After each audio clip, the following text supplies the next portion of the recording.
On a distant planet, a team of scientists is conducting surface tests, shadowed by their company-supplied droid, a self-aware sec unit that has hacked its own governor module and refers to itself as Murderbot. The book, All Systems Read. The author, Martha Wells. And you're listening to Lit Society. Let's get lit.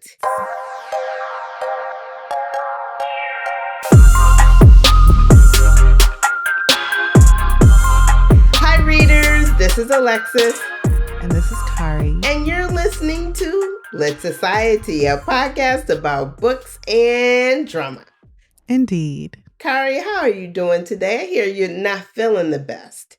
That's right. I'm on the brink of paradise. I've seen better days, Alexis. Oh, I'm sorry very to hear ill. that. I'm sorry. Faced with my own mortality. Oh, well, listen, I hope it's not that serious because you are recording and we're glad you're here to record today. I was on my way to the hospital, but you demanded I sit in this studio and figure it out. Well, I'm sorry. And then on the top of your being sick, I'm having another week of audio issues. So in an effort to get out a product to you guys for this week, we're recording anyway. So please forgive the poor audio. Yeah, she just compared my brush with the grave to her hardware issues. And I thank you for that. It be like that sometimes. That's all it is. Yeah, but we appreciate you too, Alexis. I know it's very frustrating. You just got your hardware this year. Yeah, this year, and I'm having issues with it. I got words for this this product. We're not going to say nothing. They might make it right.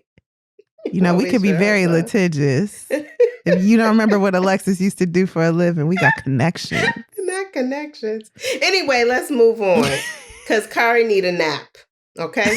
Kari needs a nap. Mm-hmm. Okay. So let's move on. As you know, readers, each week we select a theme to discuss inspired by the book we're reading. The theme chosen for this week is robots in everyday spaces. Get out of town. Yeah, so I found an article titled The Rise of Robots in Everyday Spaces. And the article is from October of 2024, which is cool. And it's from a site called SGBI. That's not real.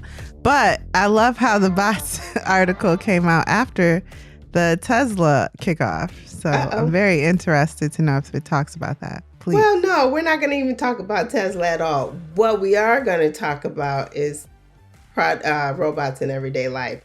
For instance, let's think back to some movies or TV shows that you've seen, Kari, where robots were used in everyday life. And the first one I think of is The Jetsons. It's a very old show. And I don't know if I was watching it in reruns or it was real time when it came out when I was young. But I remember The Jetsons. It was great. It was cool. And I watched it regularly. Can you think of any shows from your childhood or even in your adulthood that you've watched? No, that's never been my genre. I'm not with robots in everyday life. I remember thinking the Roomba was a little edgy. Like, that's crazy. It's just going to be vacuuming around you. That's wild. Who would do that? And now look. So, no, I'm a dinosaur when it comes to that. Okay, but you've watched movies with robots in them. I know you think I watched iRobot. I didn't. Oh, you didn't. Hot take. Okay. I'm not sure I like Will Smith as an actor. The sickness is making me say stuff. No, I like to see him. I like to see him do stuff because I feel like, oh, look at my cousin doing stuff. But I'm not sure I enjoy the acting. And I sure don't care about robots. So let me just say, I was going to say that you don't like him when I mentioned iRobot. because I know you don't care for him. Oh, I didn't even know that till this moment. Thank you for knowing me. I knew that. You do not care for him. Is he good in it? He good in it, ain't he? It's been loud and clear for a long time. Oh. Loud and clear, okay. And then they like to have the robots falling in love with the people. I ain't with that. I haven't seen that one, okay? They always be sentient. The first thing they want to do is fall in love with the owner. I ain't with that.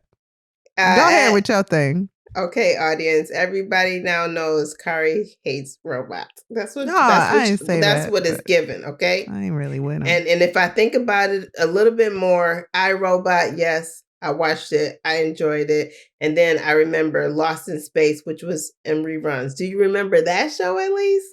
You're just putting words together at this point. No. I can't even think of a cartoon that had a robot in it. I ain't never seen WALL-E. Oh, that's a robot. I never seen that. I never okay, saw that. Good. So I'm sorry. But I did see the Tesla kickoff. You don't want to talk about it? You didn't see it. I didn't see it. Tell me about it. Okay, just real quick. Elon want these robots to pick your kids up from school, to be waiting for you with high heels and a fresh plate of food when you get home. He want these robots to rock your children to sleep, to tuck you in. Anything you don't want to do that you pay people to do. He want his robots to do it. So he had the kickoff party, which is supposed to hopefully pacify investors, show them that Tesla is on the upward. And just side note, listen, capitalism, things can't just grow indefinitely. Okay? Leave Tesla alone. Leave Starbucks alone. Let them get good at what they do first before you think they should do more of it or reinvent themselves. You notice that? Anyway. So at this kickoff meeting, tangential. At the kickoff meeting, he had robots, and basically it was people on the other end and speakers like a drive-through window.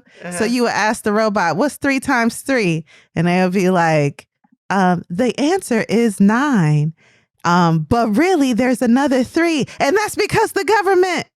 If you know that meme, you know it. If you don't, you looking like Alexis. But the point is, it wasn't quite what it wasn't giving the robot experience completely. But it was they were moving autonomously and they were making drinks. That was real. And I know you can go to some airports, especially like in Singapore, have robots give you a manicure, stuff like that. So it's happening, girl. The future is now. Yeah. Okay. Well, let's talk about robots in the home. You mentioned the Roomba. Yeah.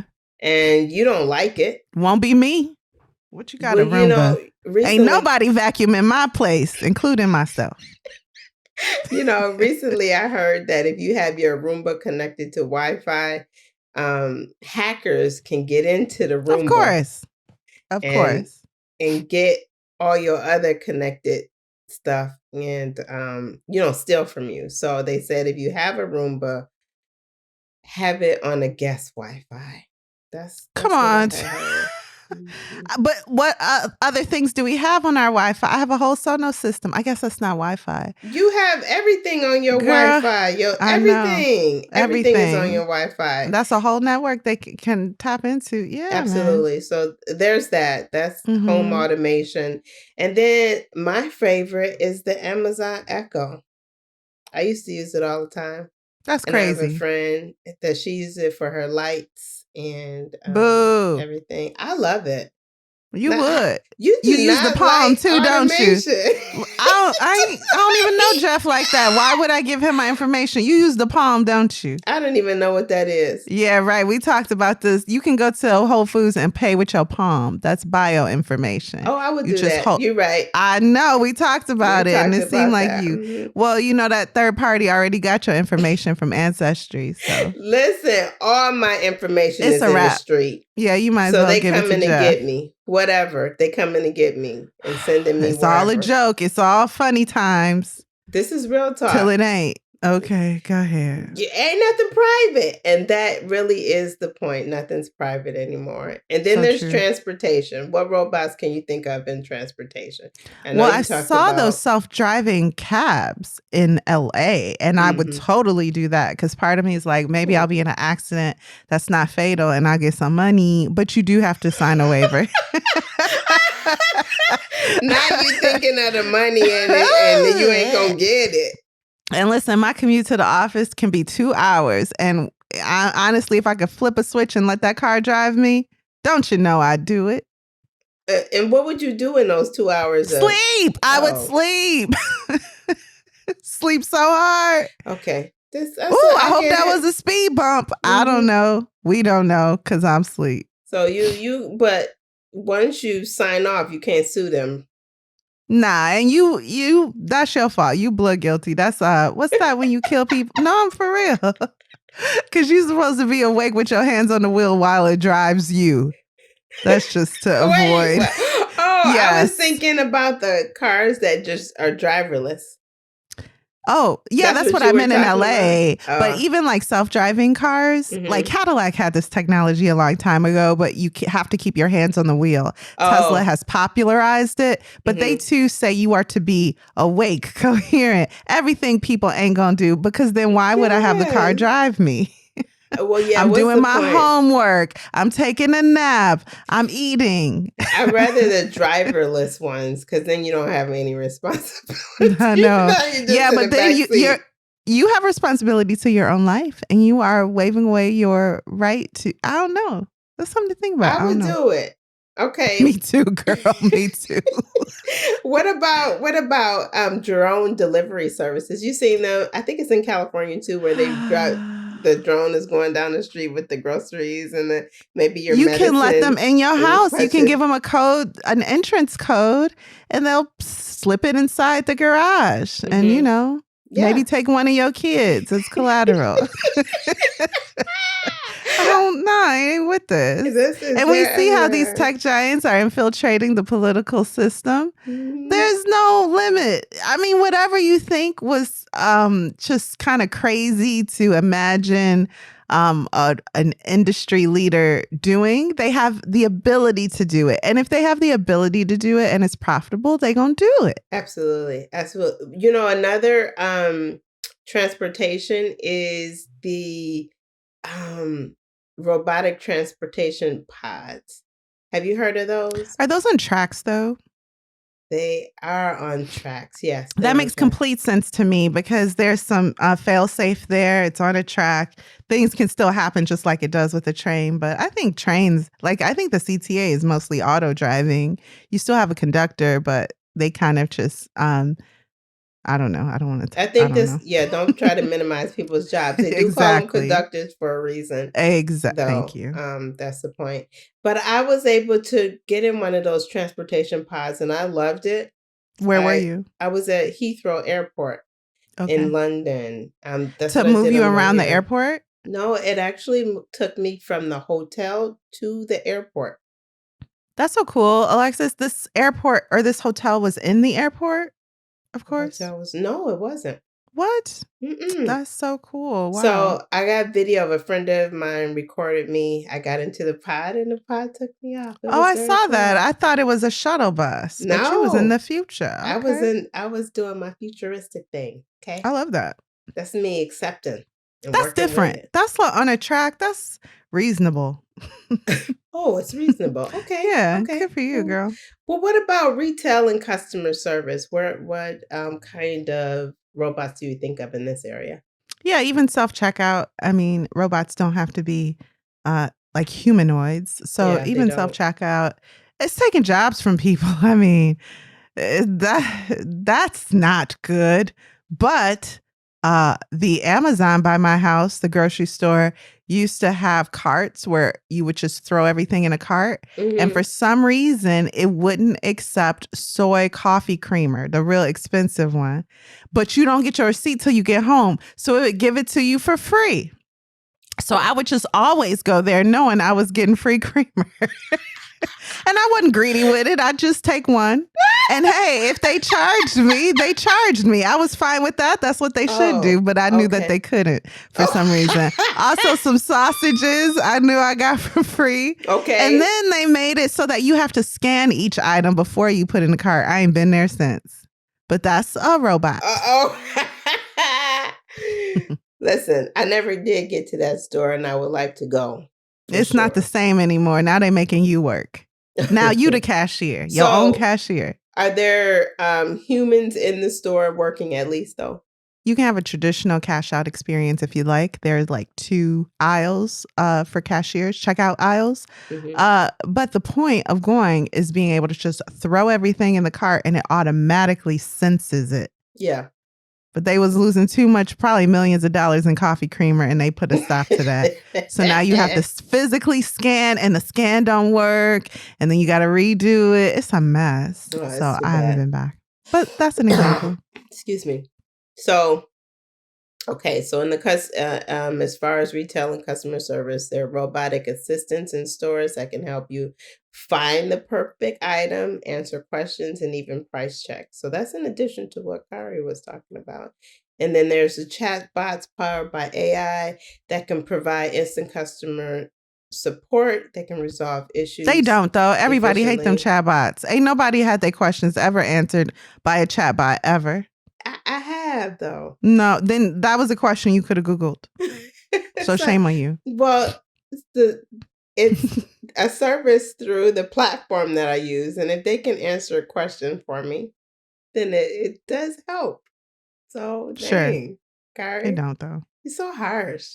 And finally, there's automation in the workplace. So what do you find? Does your workplace have automation, Kari? Of course. I'm a writer. So ChatGPT, I've read some things. I've edited some things that I know ChatGPT wrote. But it's getting better and it's going to get great. Yeah. So I think I'll have a job for another 3-4 months. They say it's robots not there yet, though. Are transforming production lines by automating repetitive tasks, increasing efficiency and reducing human error. In the offices, robots handle tasks like organizing schedules, managing inventory, and even performing deliveries and streamlining operations and boosting productivity. So you don't have a little robot running around delivering anything, do you? No, I just went to a hot pot place and the robot delivered me my order. Yeah. Oh, okay. And I've been in restaurants where they have, you're at a table and the robot delivers. Is that what you mean? Same like that? Mm-hmm. Exactly. Mm-hmm. Yeah, I've seen that too. So there are some ethical considerations and challenges. Of course, as you mentioned, the loss of jobs associated with robots. It says, according to a study from 2017, up to 800 million jobs globally could be lost to automation by 2030. Yikes. That's a lot, right? Yeah. And we're just a few years away from 2030. A little more than several years away. And these aren't all untrained jobs like deliveries and things. No. Computer programmers, coders, things of that nature. Coders are on the rise. Coders are needed. Mm-hmm. So for now. Well, you still need coders will still be needed so these computers will work efficiently. Okay, but there is a level of coding that just involves HTML creation. That's like what I do. Mm-hmm. And you can definitely ask ChatGPT to do that. Interesting. So you're saying even though it's booming now, in the future, that too will be... It'll get more sophisticated. Mm-hmm. Well, that's how that works. Mm-hmm. So there's a need for retraining. So this 800 million job loss, somewhere down the line, it's got to come back. Maybe not all 800 million, but there's got to be other jobs that'll be. That's what everyone says, but what are they? You know what they are? Plumber, tradesman, journeyman. Don't nobody know how to do that. Yeah, I have a friend. Do. They don't. I have a friend whose house needs to be, I always get this wrong, pin tucking, tuck pointing. You know what I'm saying? Yeah. And the quote they gave her, I ain't going to put her business out here because she's going to be mad, but it's $1 billion. It's a lot. Okay. Yes, because those are refined trades jobs that people don't go to school for as much anymore. Because technology is the thing of the future. For sure. Or that's what we were told as millennials. That and technology. Now we like, yeah. And now we don't know how to be an electrician. We don't know how to be a plumber. We don't know how to do these jobs that will always be needed and which you cannot automate.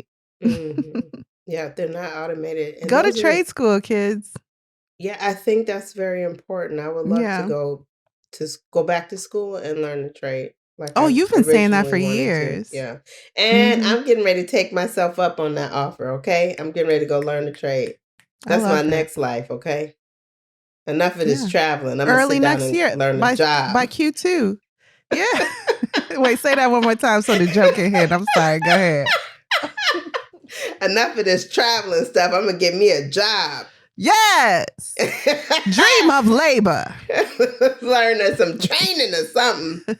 So ultimately, there does need to be clear regulations and ethical frameworks so that you ensure that robots are collecting and using data Blah, blah, blah. responsibly. All It that ain't stuff never needs to gonna be in happen. place.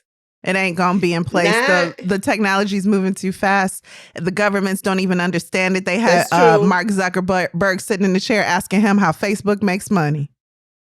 He said, ads. I said, oh, the system is broken.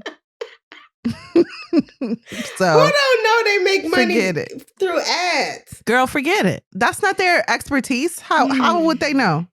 These people sitting up there, and you have a wealth of knowledge with age, okay? Yeah. A wealth of information that could be necessarily. turned into wisdom if applied.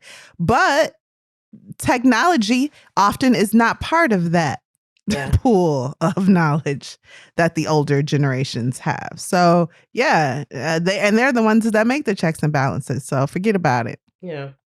So while robots, AI is on the rise, there's still those challenges and ethical considerations that need to be considered, if you will. And like I said, the data responsibility, because our private information that is no longer private, all this information that's collected that's no longer private is going to be out there. But this is our future, essentially. Automation all the way around in your homes, everywhere you go. That's what we have to look forward to. We'll make the robots to work for the robots, to become a nation enslaved by robots because we're enslaved by capitalism. And then, you know what? And guess what? And then we're going to another planet. So who is? Get out of here. That's what they think. I'm just saying. That's what's going to happen next. So that's all I had. And we're going to take a quick break unless you have a question for me, Kari. Nah, we good. Okay. And we're back. Ooh. Kari. Yeah. What can you share with us about today's author and maybe some context for our book? Well, just like you asked for forgiveness at the top of the show, I too want to ask for forgiveness because I've been really tired. As you know, turns out this sickness was probably that. So, listen, I'm going to act like Murderbot today and just do what I care about doing. You want to know about Martha? Sure. I have 3 sources. One was Goodreads, one was her website, and one was Wikipedia. Yeah, so this is what I can tell you. Martha Wells, yes, that's her real name. I thought for sure this is a pseudonym, like she was an Orson Welles fan, Martha Stewart maybe. Martha Wells. I think that's a perfect author name, and it is indeed her name. She was born in Fort Worth, Texas, 1964, Texas. That's my Beyonce impression. Texas. Okay, she's got a BA in anthropology from Texas A&M. She's praised for her complex, realistic, detailed societies that she creates, and this is often credited to her background in anthropology. As an aspiring writer, she attended many writing workshops, which is the key for writers. I mean, I don't know, with ChatGPT and AI consuming us, but that used to be the thing. You would try to get into a great workshop locally. Toni Morrison did it. Martha Wells did it. Kylie Reid did it. And so in Martha's case, she both attended workshops and as she gained success, became instructors in various workshops. And today her novels have been translated into like a dozen languages. I had never heard of her before finding this book. You? No, not at all. So, but I there's that. did hear of Murderbot. I just didn't know who the author of the series You was. did? Mhm. Oh, girl. Like, I Okay. think it's a series or something. Okay. Yeah. Well, Murderbot is the series, and we're reading the first installment of that series. TV series. Oh, we'll get to that. So she's won a Hugo Award, 2 Nebula Awards, 3 Locus Awards for her science fiction series, The Murderbot Diaries, which we're diving into number 1 today. And this is going to be made into a series for Apple TV with them Scabs guards. Scabs guards. Y'all know who I'm talking about? Stop. Okay, I'm sick. But you do know the family. It's like these brothers, they the Scabs guards. I think they daddy was in Thor or something. Okay. Yeah. I know they're successful. I like them. Calm down. I like them. I don't think you're saying that name right for sure. They're going to be in those series. And Apple TV, I want you to take this seriously, because when Apple TV takes things seriously, they just throw money at it. Remember that Godzilla show? No, you don't. And that's the problem. They have endless amounts of money, Apple does, and they'll produce something of high quality, but poor storylines. If the first series or season is good, the second won't be guaranteed. Oh, that's terrible. So please do good by this IP. But anyway, so the Murderbot Diaries is going to be coming to Apple TV soon. Okay, and Martha Wells will be a consulting producer on that. Also, she announced a few years ago that she had early stages breast cancer, and I couldn't find any additional information on that to outright say she's a survivor, but she caught it early, and they began, what am I trying to say, Alexis? Like the prognosis immediately. So it looks to be successful, her fight against that terrible disease that claims so many of our loved ones. She's in remission. I don't want to say that because I could not find that in black and white, but that was years ago that she came out with the fact that she was diagnosed with breast cancer. And so it seems like she's doing well. She's on this project for Apple TV, and she's still working years later, So that's all I have for Martha. Well, thank you for sharing that. So, Alexis, who do you think will enjoy reading? What is even the name of this? All Systems Read. Murderbot number 1. Okay, so the first book that came to my mind was Sound of Stars, and that's only because it had a robot in it, and I really enjoyed it. The robot in that book, and I don't know if that's a series. I don't remember the author name. Alicia something. Alicia Dow, and it is a series. Yeah, that's same for me. The Sound of Stars popped into my mind. Think of that. So, why did you choose this book, Kari? Well, I initially chose For Colored Girls by Ntozake Shange, but then I remembered how much that work depresses me, and I said, not today. It's not a good time. I cannot. So I decided to remove that from our list. I will say that work has been done all over the world, reproduced in different iterations. It's not for colored girls everywhere in the world. It might be for, whatever applies to where it's being performed. And before she fell asleep in death, I know Ntozake really appreciated the way her work has touched people globally. She did not like the Tyler Perry movie, but she appreciated the actresses involved with that work. They all met and shared a special moment together. But I just could not do For Colored Girls. So I quickly searched for something short and highly praised, and I got this. Okay. This is highly rated. So we'll see how we feel about it. Well, let's get into it, okay? You ready for a spoiler-filled deep dive into All Systems Read, Kari? Yeah, sure. Let's do it. All right. Part 1, Fearless Fauna. You said spoiler-filled, right? Yeah, you did. Spoiler-filled. Here we go. I mean, this book is like 4 pages long, so what you gonna do? How we gonna have a spoiler-free discussion? Impossible. So, Part 1, Fearless Fauna. I could have become a mass murderer, but instead, I used my powers to stream movies for free. This is our Murderbot. And I'm paraphrasing, but that's how he introduces himself to us. And I'm going to say he. This is a genderless Murderbot. In fact, his name is not even officially Murderbot. That's the name he's given himself. He's a humanoid in the fact that he is self-aware and possesses organic parts. However, he is not something that was born naturally and became, he's not a cyborg. He is a humanoid, a robot that is made to appear from the future, made to appear in every way human-like, but only for the purpose of accomplishing the task he's assigned. So he likes to complain that he's not educated, that some of his parts are cheap. And that's because he's only given what he needs for his assignment, in this case, security. He has no private parts, by the way. He doesn't need those bits. His job is security. Yeah. He looks like a person, though. And in this case, for this, not mission, but what they're doing right now, he has on a suit and a helmet like the people he's securing, he's working with, he's contracted by. Okay. He also lacks practical knowledge. He does. But there is a time when we'll learn he also is like lazy when it comes to knowledge.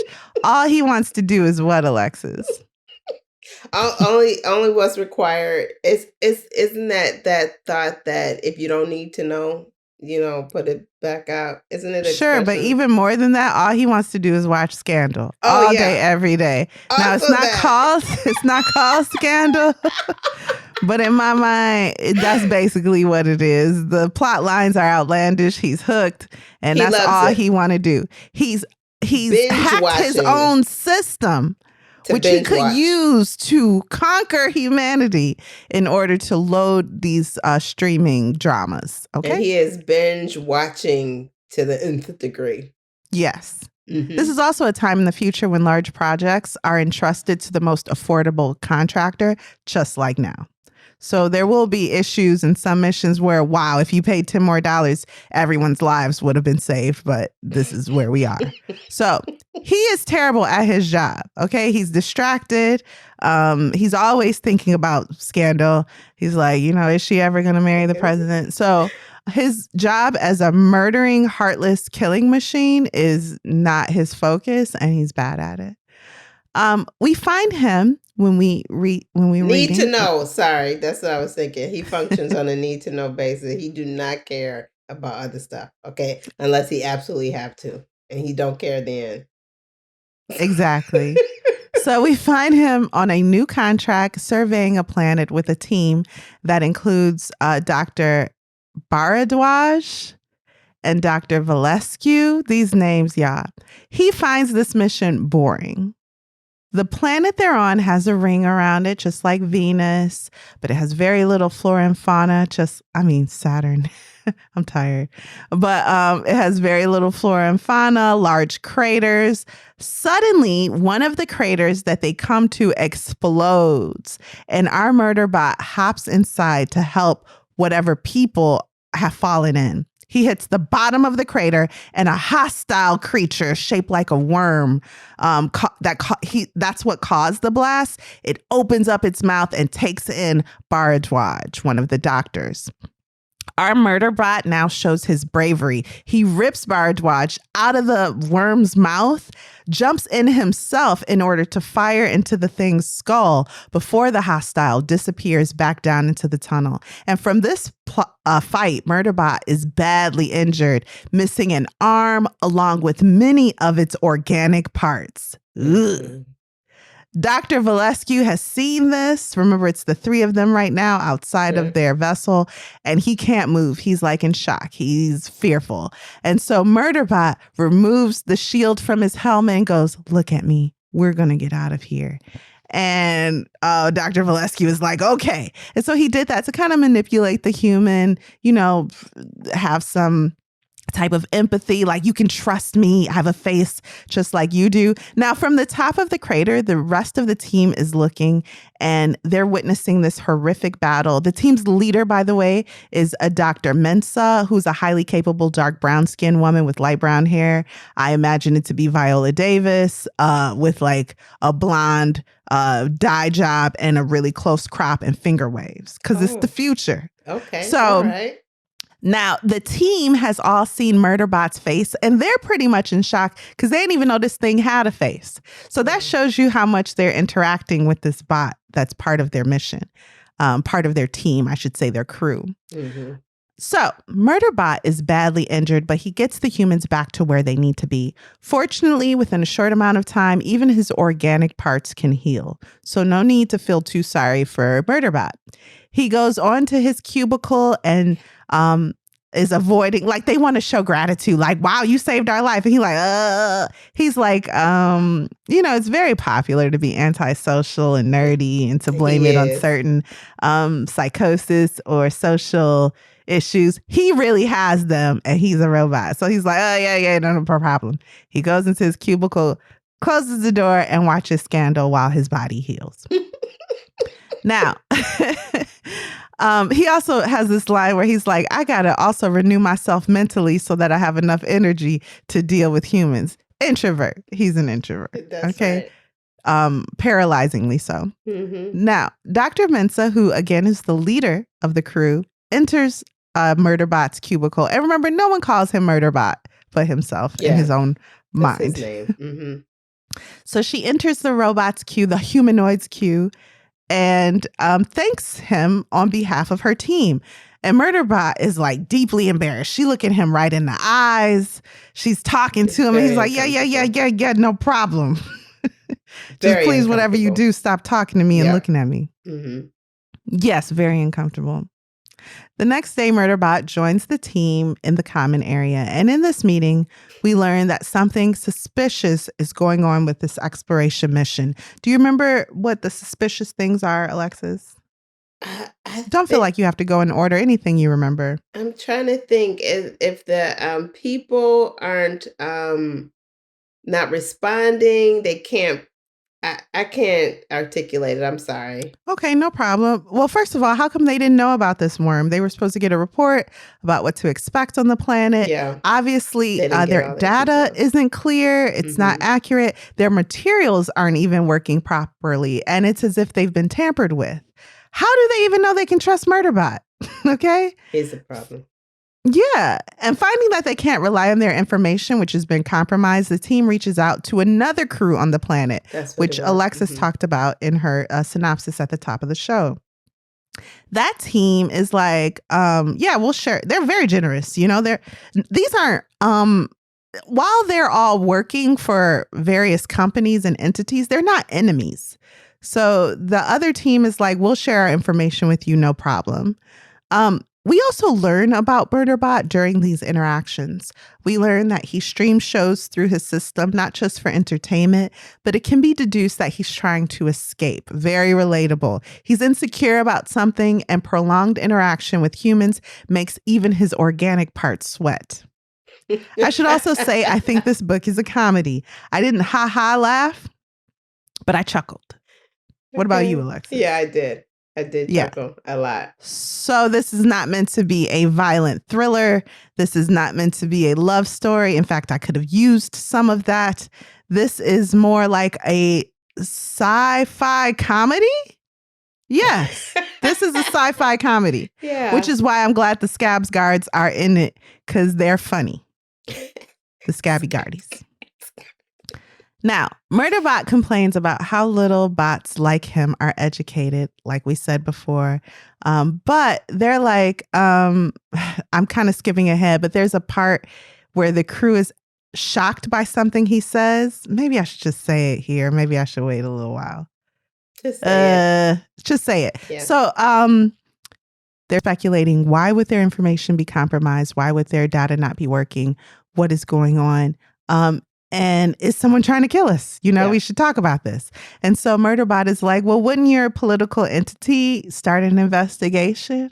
And they all look at him like, And he's like, yeah, you're a political entity. So that gets awkward. He looks out the window. He like looked to the side. Or no, it's like at a wall because he's sick of them looking at him confused. Turns out he with the president of a nation. Dr. Mensah is the political entity. Mm-hmm. Why doesn't he know that? It was in his the dossier that he received. He wasn't interested. He didn't read it. Nah, because Scandal was getting too good and he just couldn't be bothered. So the data he has about the mission doesn't match completely with what the crew has. His data seems more accurate, which is a good thing if they trust him. So, for example, while their vessel is moving at one point in the story, the autopilot glitches. And it seems like this could have been a catastrophic error, like with the self-driving cars slamming into walls or people or something. Like lives could have been lost, but Murderbot catches the glitch and helps right the vehicle right away. So now the other team that they were communicating with go dark in their communications. Like they're like, asking them for information. And the team now is saying nothing.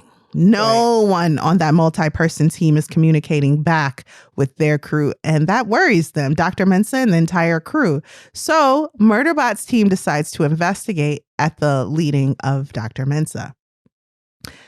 There could be a lot of things wrong with the reason for why the other team went dark. Maybe they need help. Who knows? So out of the generosity of their heart, the crew gets on their way. On the ride to the other group, there's a biologist by the name of Rati, and he tries to discuss how human bots are made from cloned material. Okay. So, hey, Murderbot, you ain't just bot, right? Like you come from people, you know that? And you got feelings? Like, what's up with you? Right. And Murderbot is like, this is too much one-on-one interaction. And this is actually where his organic parts start to sweat. Yeah. I love that phrase. Because my organic parts be starting to sweat and I don't know how to describe it. Stop looking at me and talking to me directly. Ooh, I hate it. So Murderbot escapes into his soap operas, which he can always pull up. Murderbot tells the crew that the satellite feed has stopped working. Ooh, this is weird. Now they excuse it away, like maybe there's a temporary thing, a little electronic gremlin. We don't know. They arrive to where the other team's location, to the crew's location, the other team. Yeah. And what do they find, Alexis? Dead bodies everywhere. Yeah, it's pretty graphic. I mean, Murderbot heads in first to conduct a search so that it can keep everyone safe. Yeah. It should be said, although he doesn't seem interested in these people initially, he is semi-serious about his job. It's clear he doesn't want any dead humans on his watch. Mm-hmm. But as he's starting to be around them in this forced, confined space, he's liking these people. There's only one he doesn't like. And he's like, but I like them and they like you, so I'm going to deal with you, you pushy scientist. He really likes Dr. Mensah. She's smart. She's adaptable. She can get her team under control. So he goes in first, makes sure that everything's safe so that his team, this crew, can be kept alive. And he's also interested in keeping a clean record of keeping humans 100% alive. That's like said so that you remember it. He really wants a clean record. Murderbot finds a dead sec unit, which is another type of bot. I think he's a sec unit. No, he's a sec unit. Yeah. Okay, so he finds... Which is security units. Okay, thank you. Mm-hmm. So he finds another humanoid dead, which is surprising because they're difficult to kill. He's difficult to kill. Yeah. He finds and kills the other two sec units, but gets hit and then blacks out, finds himself on a table where the sec unit is performing, like, we'll say a surgery, but basically stabbing him in the neck, in my mind, with a flash drive to like put some information in his head and take some information out. Yeah. Murderbot shoots the sec unit in the head, and then another one appears, and Mensah manages to take that one out, which saves Murderbot. Mensah takes Murderbot back to the team's base, and Murderbot is unable to scan his surroundings properly. He realizes that something was inserted into his data port. Right. And then he also realizes that the sec units must have all had the same thing inserted. So when their system was overridden, they lost the ability to follow the commands initially given to them. So it seems like the sec units are innocent, even though they caused the death and devastation of the other crew. Like the other crew is completely dead. Yeah, so there was an override programming put into their system that caused them to kill the members of that crew. Yeah, so the humanoids were hacked to kill the humans. Mm-hmm. They're humanoids, right? Yeah, something like that. Yeah, humanoids. Okay. Yeah, so they were hacked to kill their crew. And remember, this isn't our Murderbot's crew. This is the other crew that they were communicating with. Learning this really unnerves Murderbot. And he tells Mensa to shut him down. But Mensa's like, I can't do that. That's like killing you.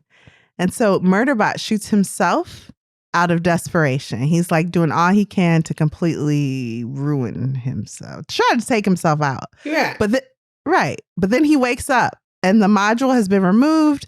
The other scientists who are brilliant found a way to remove that hacking data from his system. And honestly, everything seems fine, except they now know the secret he's been guarding, right? Yeah. Okay. And especially Garatin doesn't trust him now that he knows this. And Garatin is the pushy one who Murderbot decides he doesn't like, but the rest of the crew like him, so he deals with them. Anyway, Murderbot secretly first he's immobilized by Garatin, and then Murderbot secretly undoes this immobilization and doesn't tell anyone.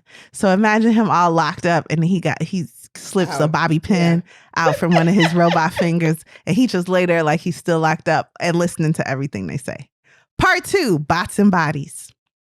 So Dr. Mensa's crew are now convinced that the company who hired them is trying to kill them. Yeah. And Garatin, who's one of the team scientists, has been reading Murderbot's data while it was resting and tells the crew a shocking secret. What is it, Alexis? So I think there's two. One is that he's been hired to kill them, to take them out. And then the other one is that he murdered a whole bunch of people. Yeah, so this is a hacked bot. Murderbot is a hacked bot, but this ain't the first time it's been hacked. It was hacked already. Yeah. So once they got that sec unit, remember that sec unit downloaded this hacking whatever? Yeah. And the scientists remove it. I'm very technical, you guys. Please keep up. You should have went to MIT like me. So anyway, so they realized that Murderbot's been hacked before. And when he was hacked that time, he killed all the humans on his crew. Yeah.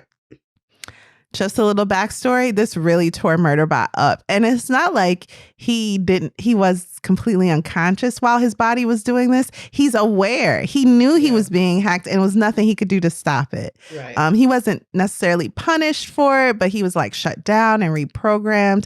And all of this is very humiliating and devastating to him. Mm-hmm. I think that was considered the punishment, but it's not punishment in the sense that humans would consider punishment. Yeah, that's what Murderbot says. Yeah. So he does. Yeah, you're right. So, and so it hacks itself now to download hundreds of hours of television. And Garatin, the scientist, lets the crew know this. This bot that's here to protect us is full of scandal and other Shonda shows. So what's up? He ain't been doing nothing but watching TV, but he couldn't possibly have been doing. That don't even make sense. Yeah. Actually, Garatin is like, this is a ruse and it's trying to hide what it truly has been doing. And so one of the members of the team is like, it doesn't know anything about when this character sabotaged this character's baby. And then Murderbot is like, that's a lie. That never happened. And then they're like, he watches the shows. He watches it. For real. The biggest issue, though, is that its skill at hacking comes from the fact that Murderbot once killed these humans. So they're not even that worried about the television show. They're like, how do we know you won't kill us? Right. How do we know you won't be hacked? You haven't already been hacked. And that your mission is to kill us. So the crew begins debating amongst themselves the fact that Murderbot has not only not killed them yet, but risked his artificial life to save them on multiple occasions at this point, shows that his mission is not to take their lives. Right. Or he's Also, bucking the hack that is meant to take their lives. yeah, they can trust him. Also, he lets them know that company that hired you, they're not trying to kill you because they could kill you more from neglect, like poisoning the food they gave you and stuff. They ain't got to send a robot to kill you. Yeah. That's an expensive way to do a cheap job. And so the crew is like, yeah, I guess that's right. The company probably isn't behind the killing, but it could well have accepted a bribe from whoever is behind Yeah. this. And who would want to kill an exploration team? Like, so the crew decides to find this antagonist in order to save their lives. They can't figure out who the entity is that wants them dead, but they suspect it has something to do with these hidden areas of the map that they can't see that I believe Murderbot can. Mm-hmm. So there's something over there, and there is a theory presented, like maybe there was a settlement there. Maybe something was stolen. Maybe there is a secret there that this company doesn't want others to know. When Murderbot learns that Dr. Mensa is president of Preservation Ox, he also learns what life is like for humanoids there. One of the scientists is like, where we come from, bots like you are full citizens. And Murderbot can't even process this. He's like, yeah, I'm sure they're full citizens in servitude to the real humans, like I see on the television shows I watch, you know? A smaller crew then breaks off to find the antagonist. Garatin is with them. Garatin is the one scientist Murderbot doesn't necessarily like, but it seems Garatin is coming to trust Murderbot more. The evidence shows that if Murderbot wanted them dead, they'd be dead already. So while the crew is sleeping on their way to find the antagonist, the smaller crew that broke off, Garatin decides to ask Murderbot some questions. First of all, are you mad at humans? Because they're the ones that hacked you and caused you to kill all those other people in your first mission, or the mission that we know about. And Murderbot says this is why he's glad he's not a human, because this type of logic doesn't even make sense. It's never occurred to him to be mad at humans. He knows that some of them can be cruel, cheap, stupid, but he like his shows. And if you were to get rid of all humans, you would also lose Kerry Washington, and he ain't ready. So he like humans. Oh my goodness. Yeah. So he also this is also where we learn how he was quote unquote punished for what he did. Murderbot searches through his data and finds the antagonistic crew. With that crew are 5 sec units. They've left a message to say they destroyed the emergency beacon that Murderbot put out, and they also request to meet. They want to meet the Murderbot's crew, Dr. Mensa's crew. Mm-hmm. Murderbot and Dr. Mensa agree that this antagonist will probably kill them. They have nothing to lose, Murderbot says, rightly so. So Mensa and Murderbot, Dr. Mensa and Murderbot head to meet them anyway, so they can try to figure out why they want them dead. Why do you want us dead?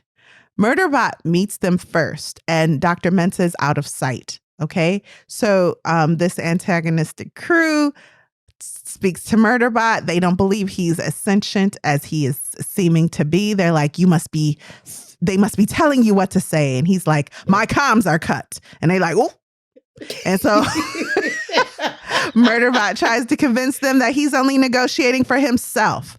He wants them to log him as scrapped parts so that he can leave with them and go and be free somewhere. Mm-hmm. This is not true, but this is the ruse that they came up with. It's terrible by any standard of any stretch of the imagination. It's bad. So it does not work. They instead demand to meet with Dr. Mensa, and Murderbot is sure that they'll kill her. He lets them know she's a political leader and she's smart. He likes standing for her. Mm-hmm. He's standing for her. And he's really like, whatever you have up, whatever you have up your sleeve, my girl gonna see right through it. And they do take a second to talk, and then they're like, what? No, go get her. We don't care. Go get her. So listen, there is actually a brief moment where they're like, well, if she's president, then there will be an investigation and that might blow our cover. Still, they insist on meeting her. Mm-hmm. He goes out of sight with one of their humanoids, one of their sec units, and kills it because he's thinking that sec unit is actually only programmed to take him out. Mm-hmm. So once they are out of sight, supposedly to go get Dr. Mensa, he takes out their sec unit, finds Dr. Mensa, and divulges to her their plan. Like, our plan failed, and so this is their plan. So you need to come out with me and act like you're under duress. And she's like, what? And so he takes some of the dead sec unit's parts and puts it on him so that he looks like the sec unit that works for them and not the one for Dr. Mensa's crew. Sorry, I'm explaining this poorly, but that is what happened. He then trades these non-organic parts with the dead humanoid to appear to be with the antagonistic crew. I hope that helped. I don't know. He takes Dr. Mensa to this crew who assure her that her crew won't be harmed. They're lying. The previous day, by the way, Bardwaj discovered evidence of a former habitat on the planet, and they all think that this antagonistic crew are digging up the remnants to sell. And so Dr. Mensa tells them, we know all about your plans to sell the parts that you've stolen, the things you've stolen. And whether or not this is true is not clear to me. But that's enough to unnerve them a little. They all arrive at the antagonist base, and then Penley and Garatin, two members of Dr. Mensa's crew, try to hack into the emergency beacon off-site. The sec units realize this. They look at Murderbot and realize he's not their sec unit, because he cut his comms, so they couldn't read his data and his mind and stuff. And so now they realize, you the one that worked for Dr. Mensa's crew. And then an all-out brawl happens that we do not see. It fades to black. Y'all, it's the oddest thing I've ever seen in a sci-fi book. So Murderbot tells Penley to destroy it and leave it behind. But Dr. Mensa's like, no, you're one of us. You risk your life for us. Where we come from, you be a full citizen. So we're going to treat you with respect. So Murderbot goes offline and it wakes up at the company station intact. The fight is over. Dr. Mensa's crew won. Yeah. We don't know where the antagonist is. We have no answers, only questions. Part 3. Freedom seems fine. So when Murderbot comes to, Rossi informs it that Dr. Mensa bought your contract, so you're like free now. Yeah, full citizen. Yeah, we're on Preservation Alliance. That's the nation or wherever. So in Preservation Alliance, you can live and, fulfill your humanoid dreams.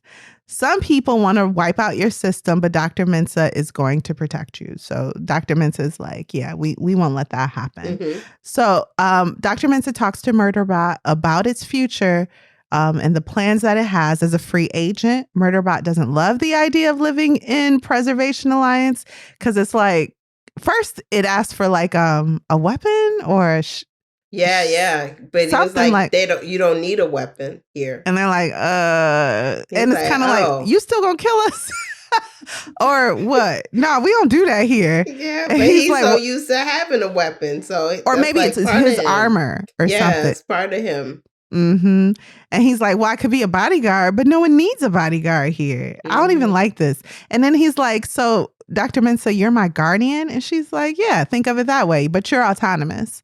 Yeah. Murderbot decides to go and find a cargo ship and pretend to be a servant bot to get a ride. He's like, this is nice and everything, but I'm out of here. This ain't for me. Y'all don't even fight. Yeah. He's like, I don't want this life.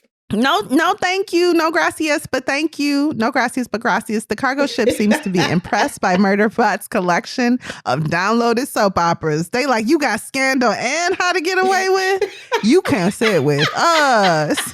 So Murderbot decides to leave Preservation because it doesn't want Dr. Mensa to make decisions for it. The end. Can we take a break? Absolutely.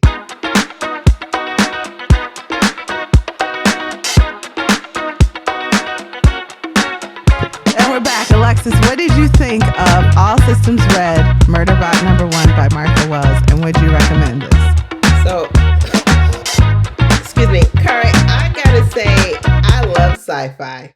So, I enjoyed the book. It was a little slow at first, but that's because I never read the, the story synopsis, so I never know what I'm getting into.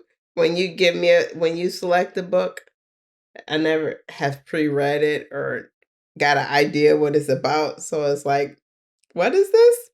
Okay. So once I figured out what it was about, I was like, you go in cold. I like that. I love his attitude. I don't need to know this, and I don't care. I just want to watch my TV shows. Yeah. And I love his personality. And so that endeared me to this robot and made me want to hear his story and learn more about him and what his job is and what he did. And his idea of self-discovery. I just thought it was all very interesting. And so I enjoyed it, and I would definitely recommend at least the first part of the series to someone else because I enjoyed it. There were chuckles in there. He's funny. He is low-key not interested. He's not interested in his job. Okay. He just like, I'm just here for I don't know. He don't get money. So what are you here for? I just here to watch the movies. So that's it. I loved it. And I would recommend it. How about you, Kari? What's your final verdict? This is the oddest, I'm going to call it a short story. This is the oddest short story I've ever read. It fades to black at the oddest times. For that entire climactic battle to be off page was, to me, listen, this isn't done. It's not done. It's not finished. Okay. So for me, it was very odd that the most climactic section of this story was off page. I've never seen that before. It didn't feel finished to me. And I know this is a series that is highly rated by readers and critics. And so I know that this story must be continued in a very thoughtful way with the preceding succeeding storylines and short stories or whatever series installments. But as a standalone work, this was weird. I get that blink out and you're like, wait, what? It's over? And not just like, once. This is a pilot. But you did that twice. You knocked him out. This is a first person narrative. So when he's out, we're out. That's right. And it happened twice. So I think that's cool. I think it's a way to get out of writing. And that's fine. That's fine. What I will say, I like how she doesn't waste all this time with world building. She really does want you to stick by the side of the humanoid, by the Murderbot. The only ones you end up caring about, Dr. Mensa a little bit, and the Murderbot. Those are the only ones you really know in the story. All the other names, the scientists, are extra fluff. And that's fine too, actually. I'm reading a book now where I need a map to follow the story. And can I tell you, I'm tired. So I actually appreciated that. This was a very simple world. It read like a YA novel, save for a few instances of profanity. But otherwise, it is very futuristic YA. And that's that on that. What did I enjoy it? Would I recommend it? Absolutely not. So if the second installment is great, then I say read them both together because this on its own is not complete. And that's what I say. Well, Kari, thank you for your thoughts on this book for sure. We appreciate them always. Is this even a book? Oh, I also want to say it's a novella, I think. Right? Short story novella. Was it published somewhere else? I don't always know what that means. Oh, I always thought it just meant it was a short. Some novellas are long, but yeah. Okay, maybe. But I'll say that I have this as an ebook and 2 audiobooks that I got from Goodreads. I paid for the ebook too, which is really irritating. But wait, did I do that too? There's one audiobook that's a dramatization that puts the movie in your mind. It has sound effects and everything. I did not like that one. It's also shorter, which makes me think it's abridged. And do you need to abridge this story? Stop. Yeah, it's too short. I got it as on Hoopla. Yeah, there are 2 editions on my Hoopla. One is one with sound effects and full dramatization. The other is just a very talented narrator, and that's the one I prefer. It's longer. It's like very 3.5 hours or something. Yep. That's very good. That's the one I listened to as well. Yeah. So, Kari, what are we reading next week? Master of Me by Kiki Palmer. Yeah, let's hope for it. I think we both expect to get the book next week, and we'll get started. I read that and get it ready for production right away. Quick turnaround, 24 hours. We requested a proof copy from her team. So yeah, hopefully that works out. Okay, we'll see. Well, thank you for listening to Lit Society. We look forward to meeting up with you next week, Thursday. Lit Society is brought to you by Alexis Honoria, that's me, and Kari Herrera. Support the cause by leaving a 5-star review for our show on Apple Podcasts and Spotify. And of course, a comment on how... You love us because we love you too, boo-boo. Absolutely. I'm overcome.